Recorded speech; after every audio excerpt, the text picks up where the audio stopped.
ఆ, okay okay. Sir నమస్కారం sir. మీది సదాశివపురం అనుకుంటా కదమ్మా? అవును సార్.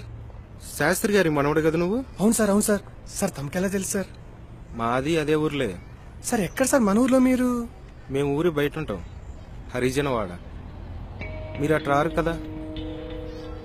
ఏంటి ఇటు వచ్చావు? ఎంఆర్ఓ నోటిఫికేషన్ పండుగ సార్, అప్లై చేశాను. ఎంఆర్ఓ అప్లికేషన్లు లేవు కదా, మీరు ఓసీలు కదా. సార్ 4 పోస్టులు పండుగ సార్ ఓసీలకి. పేపర్లో ఉంటాయమ్మా, పేపర్లో అప్లికేషన్లు ఉంటాయి. సార్ సార్ సార్ 91% వచ్చింది సార్. చాలా కష్టాల్లో ఉన్నాను సార్. సరే ఒక పని చెయ్యి, ఇప్పుడు ఇది ఆఫీస్ కదా, బయట ఒకసారి కలువు చూద్దాం. మీది మంచి ఫ్యామిలీ, సార్ సార్ సార్ శుభ్రంగా చూడండి పెట్టుకోండి సార్. నాకు తెలుసు కదా. ఒకసారి బయట కనపడు. Sir sir sir sir sir sir మళ్ళీ కలుస్తాను సార్ తమరిని. సార్ నమస్కారం సార్. సార్ ఒకసారి నా సర్టిఫికెట్లు చూడండి సార్.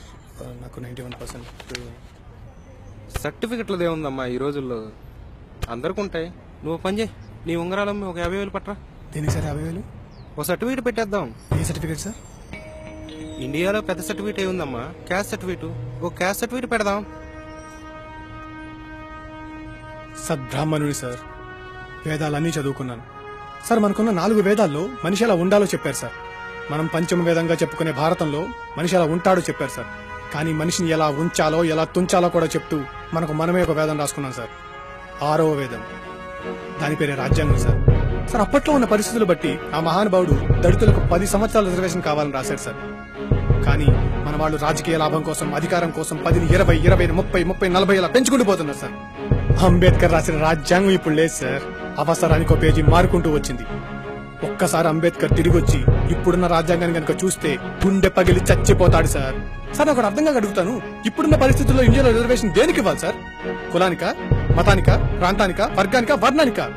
అప్పట్లో పరిస్థితులు ఏమో గానీ ఇప్పుడు మాత్రం ఇండియాలో 2 కులాలు ఉన్నాయి సార్. ఒకటి ధనిక కులం, 2 పేద కులం. మళ్ళీ ఇంకొకసారి అంబేద్కర్ పుట్టి ఆ 6వ వేదాన్ని తిరిగి రాస్తే తప్ప మన దేశ పరిస్థితి బాగుపడదు సార్. డబ్బు కోసం ధర్మాన్ని నమ్ముకున్న వాళ్ళు, ఉద్యోగం కోసం అభిమానం నమ్ముకున్న వాళ్ళు చాలా మంది ఉంటారు సార్. కానీ నేను మాత్రం ధర్మం తప్పలేను, కష్టపడి బతుకుతాను. నన్ను క్షమించండి సార్.